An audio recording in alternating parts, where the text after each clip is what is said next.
को हमने अपने बिजनेस में इम्प्लीमेंट कर दिया तो कहीं ना कहीं हम हमारी पूरी टीम को एक सही आदत के साथ में आगे लेके जा सकते हैं। तो ये हमारे लिए एक बहुत अच्छा मौका हो सकता है। इस पर हम सारे लोग काम कर सकते हैं, अपनी टीम में सर्कुलेट कर सकते हैं।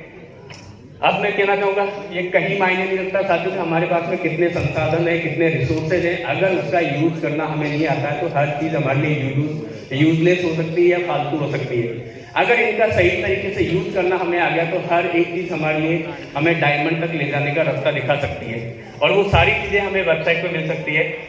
तो आइए चलते हैं हम सबसे पहले अपनी आरसीएम की वेबसाइट पे। आप देखेंगे जैसे ही होम पेज पे आप जाते हैं वहाँ पे बहुत सारी चीज़ें आपको मिलती है। और मैं तो यही कहूँगा साथियों, जब भी किसी को आप direct as a direct seller join करवाते हैं, सबसे पहला काम ये करेंगे उसकी आरसीएम की जो हमारी वेबसाइट है पूरी तरह से उसको विजिट करा दें। कौन सी चीज़ कहाँ है अवेलेबल है, उसका क्या यूज है और कैसे हम उसको अपने बिजनेस में बढ़ाने में योगदान ले सकते हैं। अगर ये काम आपने कर दिया तो मैं गारंटेड कह सकता हूँ एक नया डायरेक्ट सेलर भी सेल्फ लर्निंग मोड में अपने बिजनेस को आगे ड्राइव कर सकता है बिना कम्युनिकेशन के बहुत अच्छे तरीके से। और वो सारी चीज़ें यहाँ पे अवेलेबल है। आप देखेंगे यहाँ पे बहुत सारे ऑप्शन हमें दिखाई देते हैं और ये जितने भी ऑप्शन हैं ये सारे के सारे आपकी उन सारी फील्ड में जो आपके पास में दिक्कत आती है, जो इश्यू आते हैं, उन सबको दूर करने के लिए ये आपके लिए घर बैठे का सॉल्यूशन है अगर सही तरीके से हमने इस पे काम कर लिया। अगर इसमें आप देखेंगे सबसे पहला हमारे पास एक आता है डायरेक्ट क्रोम में वेबसाइट है सर। ये एक ऐसा ऑप्शन हमारे पास में जिससे हम जितने भी हिंदुस्तान के डायरेक्ट सेलर किसी का भी डायरेक्ट सेलर आईडी डाल के उसकी आईडी कंफर्मेशन ले सकते हैं। उनका नाम क्या है, वो सिटी से बिलोंग करते हैं, कौन से स्टेट से हैं, उनका फोटोग्राफ, सारी चीजें आपके पास में यहाँ पे अवेलेबल होती है। इसी तरह उसके बाद नेक्स्ट ऑप्शन में हम जाते हैं तो उसका हम सारे लोग यूज करते हैं कहीं ना कहीं। जब भी किसी को अपने आरसीएम परिवार में शामिल कराते हैं, उसके ज्वाइन कराते हैं, सबसे पहले हम उसका फॉर्म साइन अप करते हैं और यहाँ पे हम सारे लोगों को कुछ चीजों का ध्यान रखना है। अगर उस पर हम इनिशियली ध्यान रख लेंगे तो आगे जाके वो किसी तरह की परेशानी हमारे लिए नहीं पैदा कर सकता, हमारे लिए कोई प्रॉब्लम क्रिएट नहीं कर सकता। और बहुत ईजी वे में हम हमारे नए डायरेक्ट को एक अच्छी शुरुआत दे सकते हैं, एक सही डेटाबेस के साथ में, एक सही जानकारी के साथ में। यहाँ पे जब भी हम फॉर्म फिल करें कुछ चीजों का ध्यान रखें। उसमें मैं कहूँगा पहली बात, जो भी डॉक्यूमेंट्स में आपके पास में है उसमें जो भी नाम है सरनेम है एग्जैक्टली आप यहाँ फिल करें। बहुत बार हमारे साथ होता है कि आपका नाम कुछ हो रहा है, घर का नाम कुछ हो रहा है, डॉक्यूमेंट्स में कुछ हो रहा है, बोला किसी और नाम से जाता है। हमको जो नाम पता होता है वही हम यहाँ पे फिल करते हैं। डॉक्यूमेंट हमारे पास होता है वो किसी और नाम से होता है और उस केवाईसी को ओके कराने में बहुत ज्यादा मेहनत हम कहीं ना कहीं कर रहे होते हैं। तो इनिशियली यहाँ पे इन चीजों का ध्यान रखें ताकि सही तरीके से बच सके। उसके बाद दूसरा ध्यान रखें कि हम जो भी मोबाइल नंबर यहाँ पे डालते हैं, रजिस्टर्ड मोबाइल नंबर, वो मोबाइल नंबर ऐसा हो जो हमेशा आपके नेटवर्क में रहता हो, जो हमेशा ऑन रहता हो और उससे आप कभी भी कम्युनिकेट कर सके। तीसरी एक चीज की आदत डालें, अगर आप ईमेल आईडी नहीं डालते हैं ज्वाइनिंग के दौरान तो उसको डालना शुरू करें, क्योंकि आज के इस जमाने में जहाँ हम बात करते हैं टेक्नोलॉजी की, वहाँ पे आपके नाम से ज्यादा आइडेंटिटी रहती है आज की डेट में आपकी ईमेल आईडी। अगर आपने अपनी पर्सनल ईमेल आईडी वहाँ पे रजिस्टर की है, एक फ्यूचर में जब भी आप कंपनी से कम्युनिकेशन करेंगे वो ईमेल आईडी आपकी आइडेंटिटी के रूप में काम करेगी। वहाँ पे जो भी कंपनी से आप कुछ भी कम्युनिकेशन कर रहे हैं इंस्टेंट आपके पास में रिप्लाई आएगा, नहीं कि आप अपलाइन या किसी और की मेल आईडी से कुछ भी भेजते हैं, हो सकता है कंपनी मेल को चेक ही न करे। तो हमें आज के बाद हैबिट में लेके आना है कि कंपल्सरी हम ईमेल आईडी जरूर रजिस्टर करें। इसी के अलावा जहां जो भी इंफॉर्मेशन हम फॉर्म में डालें उसको कहीं ना कहीं नोट करके रखें या फिर उसका स्क्रीनशॉट लेकर रखें, ताकि एक फ्यूचर में पासवर्ड से लेकर या छोटी छोटी चीजों के लिए हमें किसी अपलाइन को कॉल ना करना पड़े या कंपनी में कॉल ना करना पड़े, घर बैठे हम उन चीजों को दोबारा से ले सके। Application for existing direct seller, ये कॉलम आपके लिए सबसे ज्यादा इंपॉर्टेंट तब हो सकता है जब कुछ लोगों ने आपकी टीम में ज्वाइन तो किया था बट उन्होंने अपना केवाईसी ओके नहीं कराया। स्पेशली मैं कहूँगा 2011 से पहले जिन्होंने ज्वाइन कर लिया था आपकी टीम में, अब वो आपके साथ काम करना चाहते हैं, अपना केवाईसी ओके कराना चाहते हैं। उसके लिए आपको इस ऑप्शन का यूज करना है। यहाँ पे उनका डायरेक्ट सेलर आईडी डालना है, उसका केवाईसी यहाँ से प्रिंट करना है और उसके बाद में उसको सारे डॉक्यूमेंट्स अटैच करके हार्ड कॉपी आपको बाई पोस्ट या बाई कोरियर कंपनी में सेंड कर देनी है। जैसे ही कंपनी में आपका केवाईसी मिलता है, कंपनी इसको चेक करती है और उसके ऊपर एक्शन लेती है। उसका स्टेटस आपको कैसे पता चलेगा, उसके लिए भी आपको ना अपलाइन को कॉल करना, ना स्पॉन्सर को कॉल करना, ना कंपनी में। एक नेक्स्ट जो ऑप्शन आपको यहाँ पे दिखा रहा है वहां पे जाके आप अपने केवाईसी का एक्चुअल स्टेटस क्या है वो क्लियर हो गया है, उसमें कोई और रिक्वायरमेंट आ रही है, सारा स्टेटस आप घर बैठे जान सकते हैं। इसके लिए आपकी कहीं भी कॉल करने की जरूरत नहीं है, सिंगल क्लिक पर आप उसका स्टेटस ले सकते हैं। फॉरगेट रेफरेंस नंबर, किसी कारण से आपका रेफरेंस नंबर कम हो गया तो उसको आप दोबारा ले सकते हैं। डेट ऑफ बर्थ, उसका जो सिक्योरिटी क्वेश्चन आपने डाला था अगर वो आपके पास में नोट डाउन है तो ले सकते हैं। पासवर्ड इसी तरह आप उनका ले सकते हैं। नेक्स्ट ऑप्शन है एप्लीकेशन फॉर आईडी एक्टिवेशन। ये सबसे ज्यादा इंपॉर्टेंट ऑप्शन आपके लिए हो सकता है। अगर आपकी टीम में ऐसे लोग हैं जो ड्यू टू नॉन रिपर्चेज या किसी भी और कारणवश उनका आईडी टर्मिनेट हो गया है, डीएक्टिवेट है और उनको दोबारा से सिस्टम में एक्टिवेट करना है, इस ऑप्शन की सहायता से उन सारी आईडी को आप दोबारा एक्टिवेट कर सकते हैं, अपने सिस्टम में उनको वापस लेके आ सकते हैं। करना क्या है, जैसे ही आप इस ऑप्शन को ओपन करेंगे, इसके अंदर वो सारे डॉक्यूमेंट दोबारा री अपलोड करने पड़ेंगे जो ड्यूरिंग द ज्वाइनिंग हमने लगाए थे। Address proof, ID proof, bank details, pan card की डिटेल्स, वो सारे फिल करके आपने सबमिट कर देना है।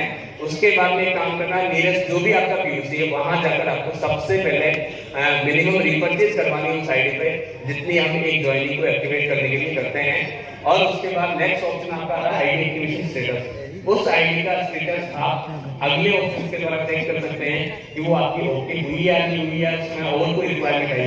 सपोज देख वहां पे कोई और रिक्वायरमेंट आती है, कोई और डॉक्यूमेंट रिक्वायर होता है, तो उसको फिल करने के लिए आपको अगला वाला ऑप्शन जो है आईडी एक्टिवेशन करेक्शन, उसमें जाके दोबारा से डॉक्यूमेंट अपडेट करने हैं और वो जो भी रिक्वायरमेंट आपके फुलफिल करनी है और सबमिट कर देना है।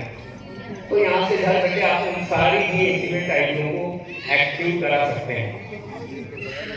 बैंक डिटेल्स आज मैक्सिमम लोगों के साथ इशू होता है कि जब हम ज्वाइनिंग कर रहे होते हैं उस दौरान में हो सकता है कि आपका जो आईएफएससी कोड था आपको ड्रॉप डाउन उस लिस्ट के अंदर ना मिले, हो सकता है कि आपने एक दो डिजिट गलत डाल दी हो, या फिर आपने जो बैंक डिटेल सबमिट किया था वो किसी कारणवश बंद हो गया हो, या ये भी हो सकता है कि आप उस बैंक अकाउंट को दूसरे बैंक अकाउंट में शिफ्ट कराना चाहते हैं, तो आप अपनी वेबसाइट के थ्रू हर किसी का बैंक अकाउंट चेंज कर सकते हैं। और उसके लिए दो प्रोसेस करने पड़ेंगे। सबसे पहले आपको क्या काम करना, आपकी जो भी रजिस्टर्ड ईमेल आईडी है उससे आपको कंपनी में एक मेल करना है वैलिड रीजन के साथ में, क्यों आपको पुराना बैंक अकाउंट जो भी आपके अकाउंट में उसको डिलीट करना है। कंपनी यहाँ से आपका वैलिड रीजन के साथ में बैंक अकाउंट डिलीट कर देगी। जैसे डिलीट होता है इस ऑप्शन की सहायता से दोबारा आप अपना सही बैंक अकाउंट अपडेट कर सकते हैं। और इस ऑप्शन के द्वारा मैं समझता हूँ हजारों लोगों को आप अपने टीम से नेगेटिव होने से या बिजनेस से बाहर जाने से रोक सकते हैं। क्योंकि इस बिजनेस में हर एक इंसान आता है तो वो एक सपने के साथ में आता है कि मेरे पास में मेरा पे आउट है।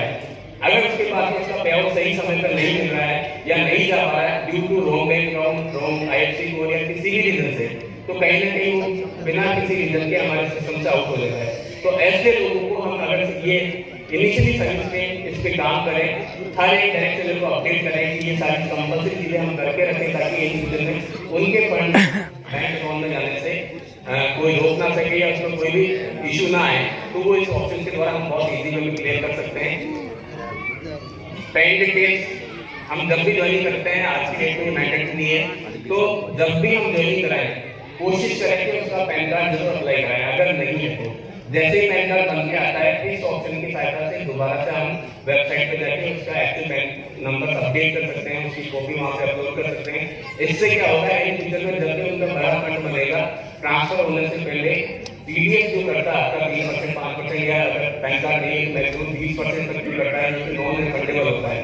और अगर आपने पैन कार्ड अपडेट नहीं किया दैट मींस उसका 20% टीडीएस कट गया जो भी इनकम बनी उसके अंदर, और उसको रिफंड कराने के लिए कहीं ना कहीं हम अपने अप्लायंस से बात करते हैं, कंपनी में कॉल करते हैं और वो एक ऐसा लंबा प्रोसेस होता है जिसके अंदर सिर्फ 20% के टीडीएस के चक्कर में एक अच्छा बड़ा डायरेक्शन हमारा कहीं ना कहीं सिस्टम से नेगेटिव हो जाता है और हमारे सिस्टम से बाहर हो जाता है। तो है बहुत छोटी चीज, लेकिन अगर इसमें सही समय रहते हमने काम कर लिया तो ऐसी किसी भी रीजन से हमारा कोई भी डायरेक्शन नेगेटिव नहीं होगा या हमारे सिस्टम से बाहर नहीं जाएगा।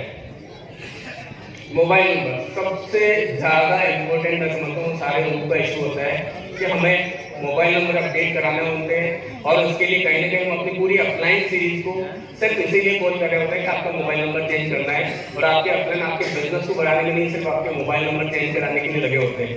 अगर आप चाहते हैं कि इसको हम खुद करें तो बहुत ही सिंपल तरीका है। पहला तरीका है कि आप अगर फर्स्ट टाइम अपने सिस्टम के अंदर मोबाइल नंबर चेंज करने जा रहे हैं तो उसके लिए कुछ भी नहीं मैसेज के द्वारा अपना मोबाइल नंबर चेंज कर सकते हैं। सिंपल सा कैपिटल में आंसर लिखना है, उसके बाद स्पेस देके आपका जो पुराना नंबर है वो आपको डालना है, स्पेस देके आपका डायरेक्ट आईडी, फिर स्पेस देके आपका जो पासवर्ड आईडी का वो डालेंगे, उसके बाद नया मोबाइल नंबर एंटर करेंगे और उसको आप सेंड कर देंगे 9910418866 पे। तो यहाँ से फर्स्ट टाइम में आप बिना किसी की हेल्प के सिर्फ मैसेज द्वारा अपना मोबाइल नंबर चेंज कर सकते हैं। और ये चीज अगर आपने अपनी टीम को सिखा दिया अच्छी तरह से यूज करना, तो मैं समझता हूँ बहुत सारे कॉल आपके खत्म हो जाएंगे सिर्फ इस रीजन के कारण जो आते हैं। सेकंड, किसी भी रीजन पर आपने जो मोबाइल नंबर चेंज किया है उसको आपको दोबारा से अपडेट करना है या चेंज करना है, तो उसके लिए आपको दूसरा प्रोसेस क्या करना पड़ेगा, इस ऑप्शन में आपको जाना है और वहां जाकर ये जो आपको यहाँ पे डिक्लेरेशन लिखना है इसको डाउनलोड करना है और डाउनलोड करके कंप्लीट करेंगे, उसको सेल्फ अटेस्टेड करेंगे, उसके साथ में अपना एक आईडी प्रूफ लगाएंगे और आपकी जो रजिस्टर्ड ईमेल आईडी है उससे कंपनी की जो ईमेल आईडी है info@askmebusiness.com वहां सेंड कर देना। बस इतना काम करने से आपका मोबाइल नंबर चेंज हो जाएगा। इसके लिए ना आपको अपलाइन को कॉल करना, ना स्पॉन्सर को और ना कंपनी को, सिर्फ घर बैठे इन चीजों पर सही तरीके से हमने इन ऑप्शन पे काम कर लिया।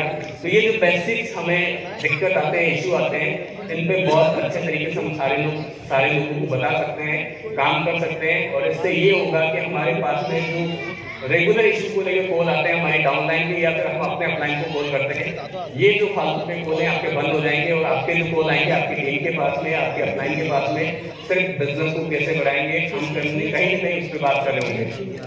आज आप देखिए बहुत सारे लोग हमारे मार्केटिंग प्लान के कारण छोड़ के नहीं जाते हैं, लेकिन उसमें जो इनिशियली हमारा परफॉर्मेंस बोनस हम कैसे कैलकुलेट करते हैं वो अगर हमने नहीं बताया और उसके हिसाब से उसके पास में इनकम नहीं आई, तो कहीं ना कहीं वो उससे डीमोटिवेट हो गया, नेगेटिव हो गया, हमारे सिस्टम से बाहर चले जाते हैं। तो मार्केटिंग प्लान में कैसे कैलकुलेशन होती है, कौन कौन से स्टेप्स होते हैं, कैसे कैसे लेवल होते हैं और कैसे उनको डिफरेंस का विजन मिलता है, वो सारी चीजें हम कोशिश करें उनको रिटर्न में मार्केटिंग प्लान निकाल के या कहाँ पर है पूरा उसको रीड करना सिखाएं। वहाँ पर हर एक एग्जाम्पल के साथ में आपकी इनकम कैसे कैलकुलेट होती है वो अगर आपने सिखा दिया तो कभी भी वो इस कारण से नेगेटिव के आपके सिस्टम से बाहर नहीं जाएगा।